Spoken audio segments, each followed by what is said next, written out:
Hello, I'm Sean D. Francis, and this is the seventh episode of the How to Make Homebrew D&D Campaign Setting video series.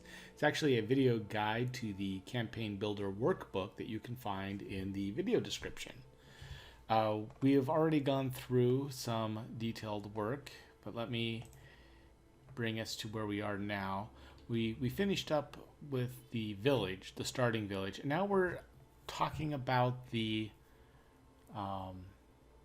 region. So we moved up from the village to the region.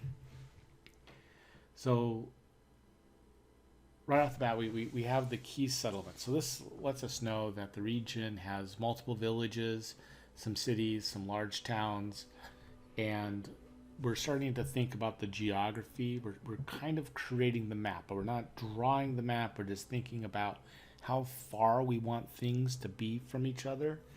Villages that are close together can respond to emergencies to each other rather quickly. So if you have something that's 4 hours away, those people can get to the other village rather quickly. If you want them to feel more remote, then it's got to be a day or two away.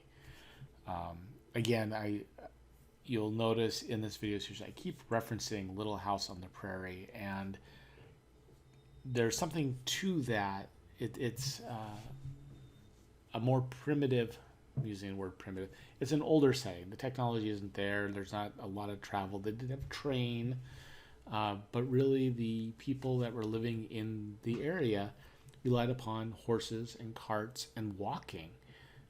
And it took 3 days to get from Walnut Grove to the largest city in the area. So that's something I always kept in mind. And it wasn't a big deal. I mean, it was always a consideration for them to go to the city, but they had to go to the city every once in a while, maybe like twice a year. In fact, if they wanted to do anything like get eyeglasses, they had to spend 3 nights on the road to get the eyeglasses. So that helps put things in perspective for me of how far things should be and what would be considered onerous in a time of horses and carriages and that sort of thing. So you don't have to worry about keeping these things close. Spread them out. Give your settlements room to breathe. Okay, I'm getting kind of off topic here. The whole idea is in the previous, when we were detailing the village on the previous tab, we talked about what the nearest village was and what the largest city near the village was. That gets automatically populated onto this spreadsheet. So we don't have to come up with 5 different locations. We already know Blackrock Keep. That's the location that we developed on the village tab. Everspire was the largest city near Blackrock Keep, and Gallows Hill was a settlement that was near Blackrock Keep. So we just have to come up with 2 more settlements. And off camera, I know watching me struggle coming up with names is not that exciting. So off camera, I came up with 2 other settlements, and I got these by just Googling fantasy village names, and there's generators out there, there's D100 lists, there's a lot of resources that you can use to get these names. I don't have to know anything about them. It's just how far away are they from Blackrock Keep, because now we're getting into the concept of building the map. And Everspire, which is the largest city, I want that to be like a 9-day walk from the village. So that's not something that you would just casually go off and visit. And it gives you a sense, like if you were to order some unique supplies from the merchant's probably going to have to go to Everspire to get those supplies. That's going to be 18 days. That's just over half a month from the time of ordering to getting it, and probably longer because other delays and that sort of thing. It's not like the merchant's making a direct back and forth for that kind of stuff. So if you want it and you need it immediately, you probably have to go to Everspire yourself. Blackrock Keep, obviously, that's where you are, so that's 0 days. Gallows Hill, I wanted that to be kind of closer, so I wanted that to be, that's just a 2-day walk away, so that's 1 night on the road. Not too bad, but it's just something that you have to, you plan for. You have to, and you wouldn't do it casually. There's threats out there. You have to stand guard or risk being attacked at night. And then how many walking days for Yaren? I don't want any other villages to be too close, so we'll put those like, in fact, I'm thinking Yaren and Westwind are almost connected. They're 1 day walking apart, so you have a road that may veer off that goes to Yaren, and then it continues on to Westwind. And that gives us a sense of, we're mapping out the area of Grimcrest Barrens. There can be many more settlements. I'm not saying there's only 5 locations of population, but these are just the 5 starting. If you know these 5 and you have PCs who say, well, I want to know where my players want to know where their PCs came from, you have some starting villages, you have some starting towns that you can refer them to and say, oh, you're probably from Westwind and this or that, and you can work with the player to then build out what is at that location. You only ever have to build that 1 starting village. Let the players put in some work and develop the world as well. If they have investment in it, then they'll care about it. Okay, now we get to the leader of the region. So we have Baron Rothgar, and I already said that he's not the militaristic type. Like, he's not out on the battlefield. He's not doing that kind of work. But we have to say, how did he become the leader? And this is inherited. His father was the Baron of the region. Father died. He got the job. Who is the Baron's biggest rival? I'm always trying to work in magic and weirdness to the campaign setting, because it's very easy just to follow a standard historical model for all of this stuff. So one of the best ways of working in some weirdness is through these subsidiary NPCs. So I'm going to say that there's a High Cleric. I think Rothgar's making me think in terms of Germanic names. High Cleric Stutengard. I'm not sure what that rivalry looks like yet. I know that I want this kind of religious figure who is a nemesis to the Baron. Who is Baron Rothgar's biggest ally, friend? I want to connect him to the greater world, to other parts of the world. Allies are a great way. Oh, yes. Okay. So allies are a great way of doing this. I'm going to say that the heir, which is just a simple way of saying prince, princess, someone of royal blood, and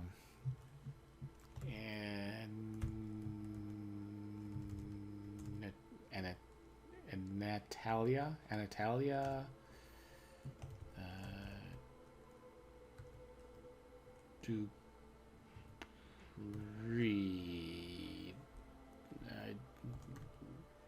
we'll do that. Natalia Duprat. Yeah, let's go back to the campaign survey. I need to. We have feudal. Garant the Harmless. Duprat.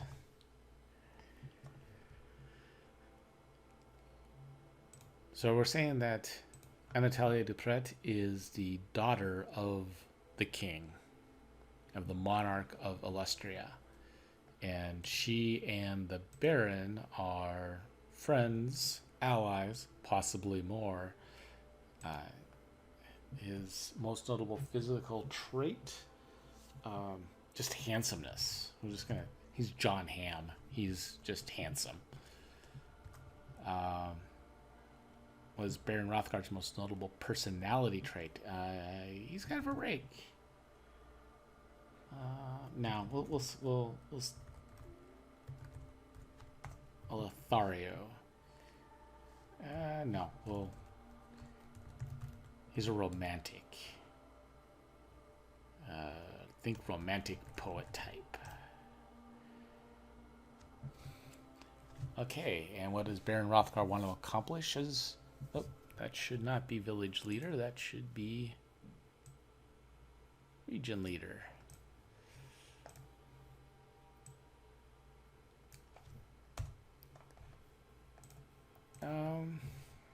He wants to marry Anatalia and rule the kingdom of Illustria by her side. That gives him a healthy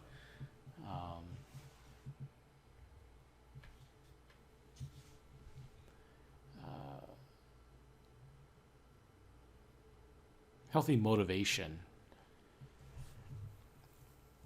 and can get into kind of some romantic subplots, and yeah, I like that as a concept there. Okay, so the most powerful person in the region, if you remember, this is kind of the person that carries out Baron Rothgar's orders. It is Durnstil Oakbreaker. I'm not a fan of the name, gonna stick with it for now. But this is an elvish general. So why is General Durnstil Oakbreaker the most powerful person? Well, he's entrusted with Baron's armies. Armies? Well, the Baron probably only has one army. It's a good army. It's a big army. His father really built up the army. But Baron Rothgar never really took to military command. General Durnstil was a trusted advisor of his father, and it just made sense to let the general continue to run the army. The general has been loyal to Baron Rothgar and his family, so there's no real threat there right now.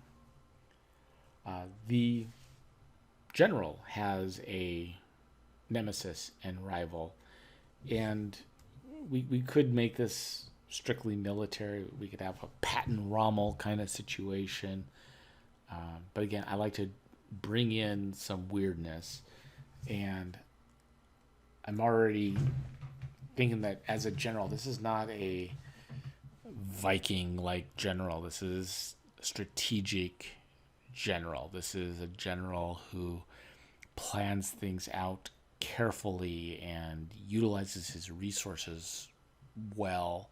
So he's a cerebral general, and I like the idea of having a cerebral nemesis.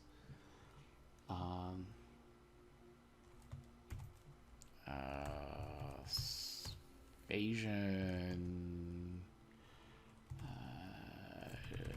Again, names are just placeholders, but Phasian Dervish. I'm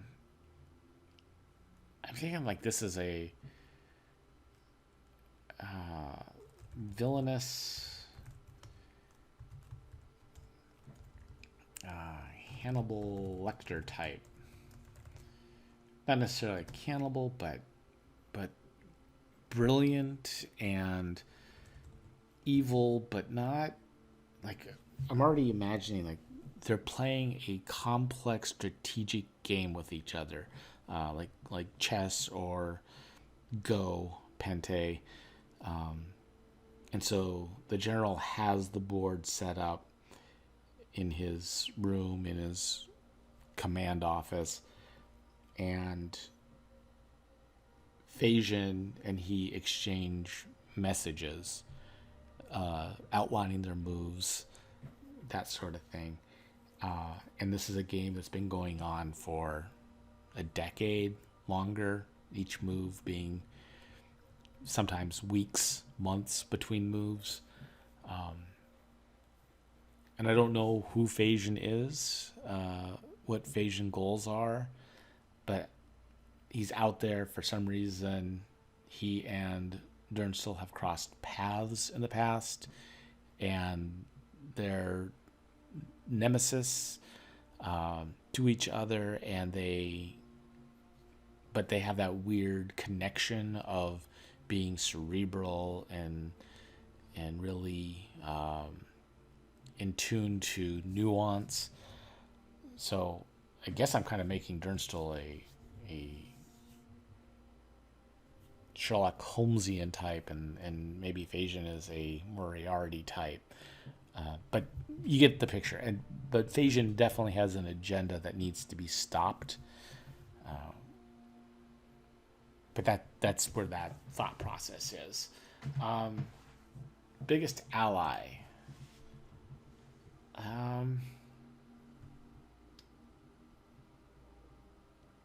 Again, I want this outside of the military structure. We'll do Ithram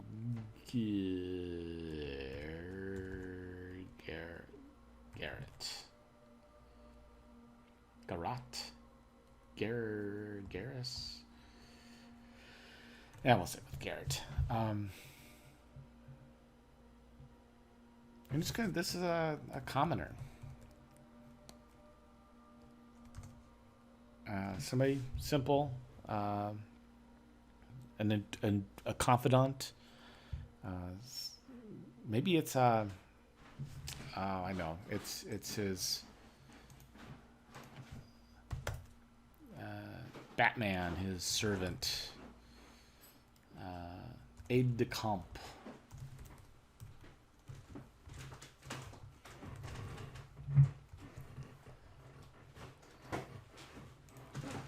Okay, and his most notable trait. I want to say he has branded marks up his arm. Signs of some form of enslavement. Have that dark history.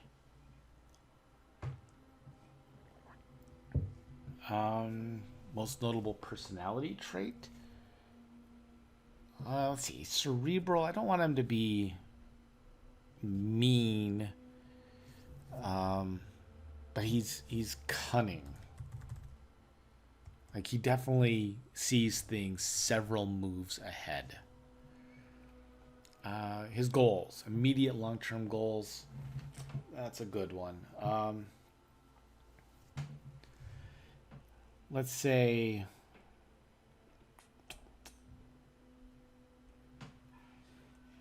security of the region.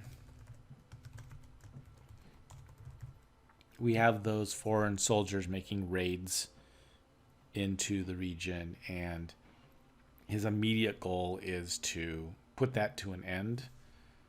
So stop the raids. And kind of the long-term goal for himself would be stop Phasian.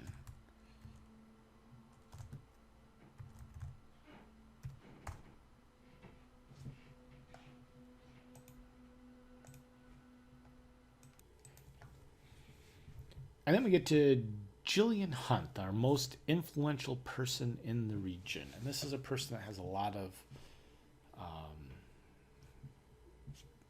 power. I don't like using the word power, but a lot of influence over the people of the region.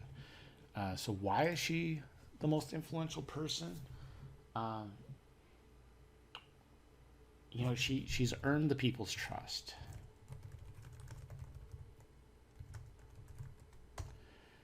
Her biggest rival nemesis. We're gonna say it's the general. I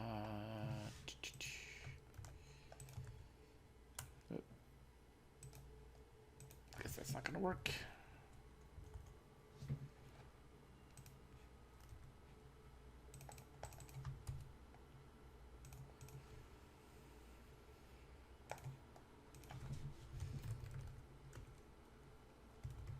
Install. So she's out there. She's this Robin Hood type, and the general's going to be very much a law and order type. So for Jillian, the general's troops and decrees and that sort of thing really puts a hamper on how she wants to do business. So that makes him her biggest rival. For the general, she's just one of many nuisances within the region that he has to deal with. Who is Jillian Hunt's biggest ally friend? I want her to have a loyal member of her group that she relies on.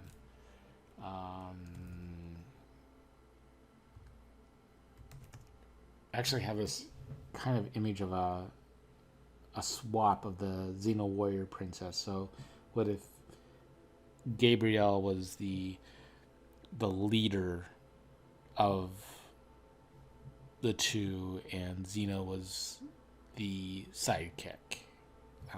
So Axa is going to be this great warrior woman, maybe a half-orc.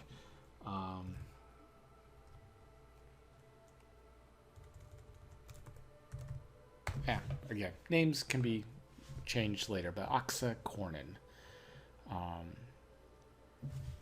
That's half-orc warrior sidekick.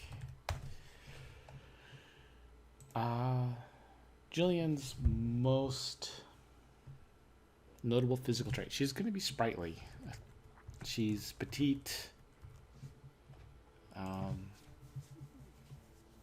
Dexterous. I'm imagining her doing all those roguish maneuvers, swinging on ropes, and kind of acrobatic,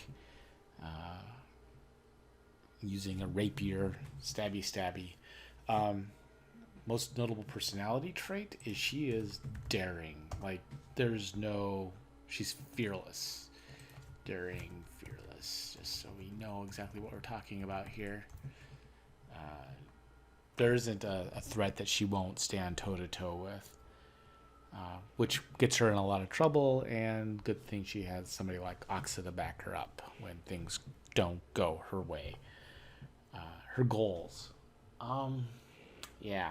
What does she fight? I don't want her to be truly Robin Hood. I don't want Baron Rothgar to be a Prince John type. I don't want that kind of corruption within the region.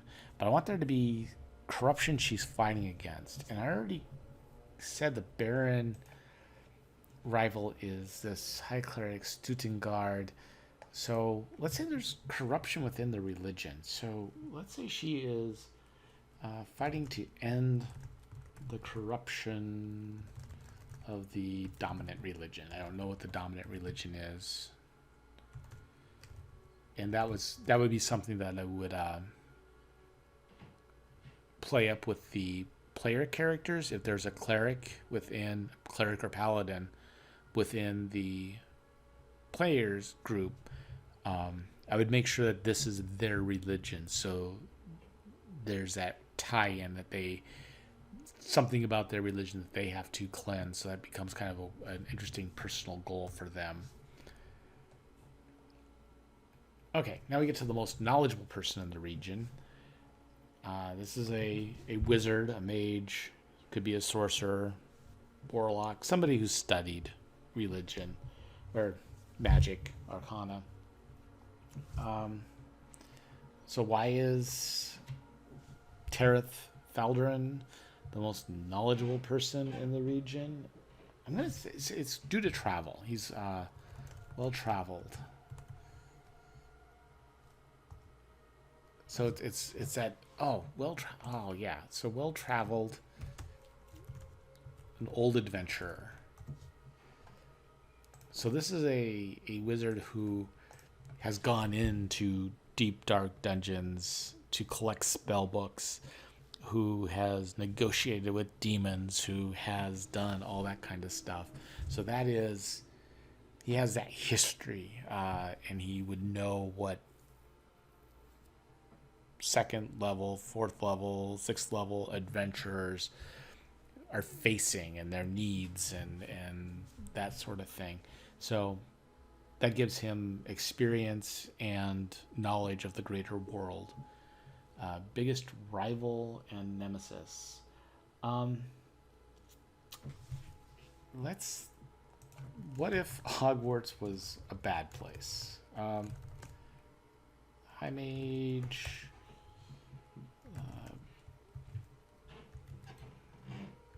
Okay, so I had this name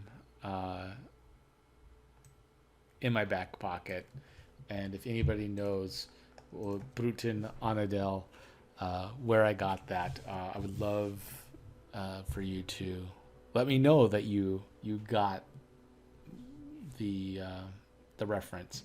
But High Mage Brutin Anadel, he is kind of the headmaster at a magic college. Probably in the capital city of the region.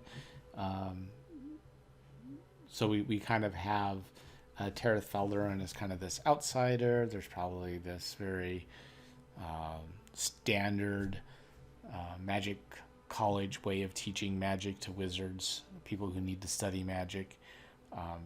Maybe Mage Terith Falderon as an adventurer feels like magic needs to be learned in the field. And so now we have two paths in which people, magic users, if they are to study magic, two people that they could potentially be studying magic from, and the line of conflict between them. Okay, but the mage has to have an ally and friend. But I kind of want this to be a remote mage, and I've already got a lot of aide de camps and washerwomen, and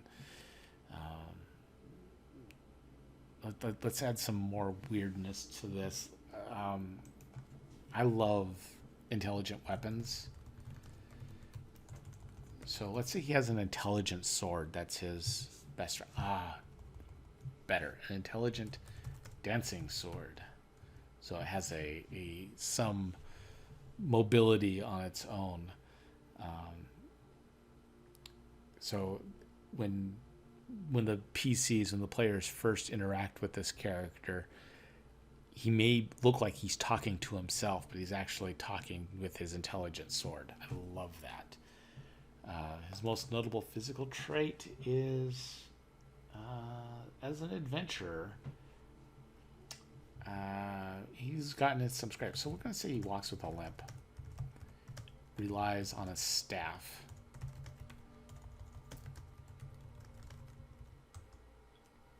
So it gives a feeling of being handicapped, of a decrepitness, but obviously he's super powerful, and I kind of like that dichotomy of strong mind, weak body. I know it's a cliche. I know this is Raceland from Dragonlance kind of thing, but I just like that concept of you kind of misjudge the power of the person because they appear on the surface as being fragile and weak. So his most notable personality trait, this is a guy who loves knowledge, and he's easily distracted by tangents. He has so much knowledge that if you tap into something and he just wants to share it, and he'll go for hours just talking about some random trivial piece of information. And what are his goals? He's trying to unlock a box. that is magically sealed. We don't know what the box is. We don't know what's in the box. But his day-to-day and long-term life is about getting this box unsealed. And maybe this is a piece of treasure that he picked up when he was an adventurer. And it's kind of his final piece of treasure of his adventuring day. And he just can't unlock the box. And that could be a quest that he sends PCs on to get him spell components or something of that sort.